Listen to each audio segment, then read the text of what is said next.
Hello, Jonathan. Look, I've got a question. We've got sensitive information types. We've got data loss prevention. We've got endpoint data loss prevention. We've got sensitivity labels. We've got insider risk management. Tell me, Jonathan, are these tools actually protecting my data, or am I preparing for cyber war?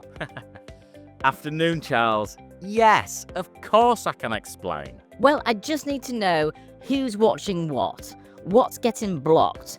Are these 6 tools that I'm using actually playing nicely together? Yes, Charles, that is completely fair. Look, in today's video, we're going to be breaking down the Microsoft 365 data protection tools, how they work, how they overlap, and how they protect firms like yours. I mean, I studied law to avoid things like this. Now I feel like I'm halfway to becoming a cybersecurity analyst. Right, let's talk about the problem.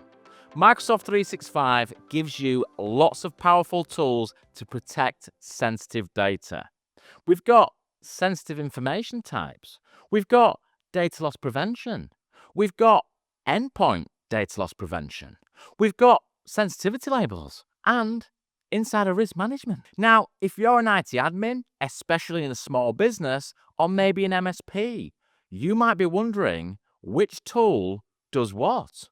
Are these tools overlapping or completely separate? And which tools do I actually need? The truth is, there is some overlap, but that is not a bad thing. These tools are designed to work together like an onion, because as we know, good cybersecurity is like an onion, lots of layers. But unless you know how they all fit together, it can sometimes feel like you're doing a jigsaw without the instructions. So today, we're going to fix all that. Let's start with what each tool actually does. Clearly, simply, and with examples from our favourite law firm, Hawthorne Bell. Let's start with sensitive information types, or SITs. Think of an airport and a list of what items are allowed in your luggage. SITs are a bit like this, but for your data.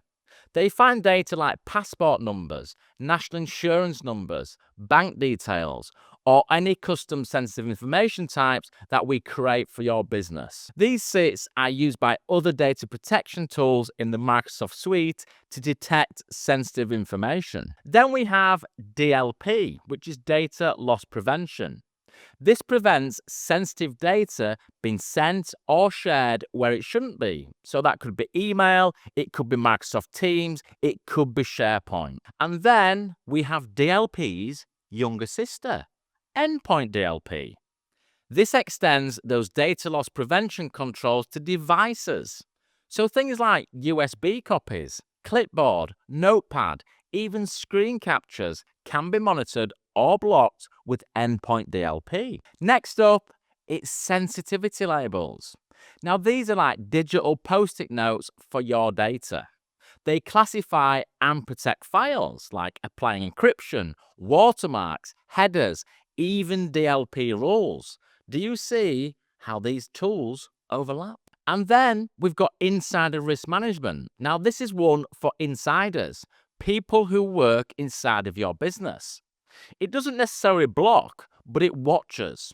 It spots suspicious behavior, mass downloads, sharing to personal emails, odd working hours. It builds a picture and then raises a flag. Now, let's bring this to life with a few real examples from our friends at Hawthorne Bell. Now, each scenario that we're going to talk about shows how these different tools like DLP, sensitivity labels, endpoint DLP, and the rest of them work together to protect your data in the real world. Let's take a look at the first example. This is called Sean Walton and the USB stick. Sean Walton is working late. He copies a client list from SharePoint to his desktop, then tries to drag it onto a USB drive called Holiday Photos. Naughty. But don't worry, Hawthorne Bell has all of the Microsoft 365 data protection tools working perfectly. The file that Sean is trying to copy has a sensitivity label, which is called confidential intern only. That label applies encryption and triggers a data loss prevention rule to restrict sharing. Endpoint DLP blocks the file transfer to USB.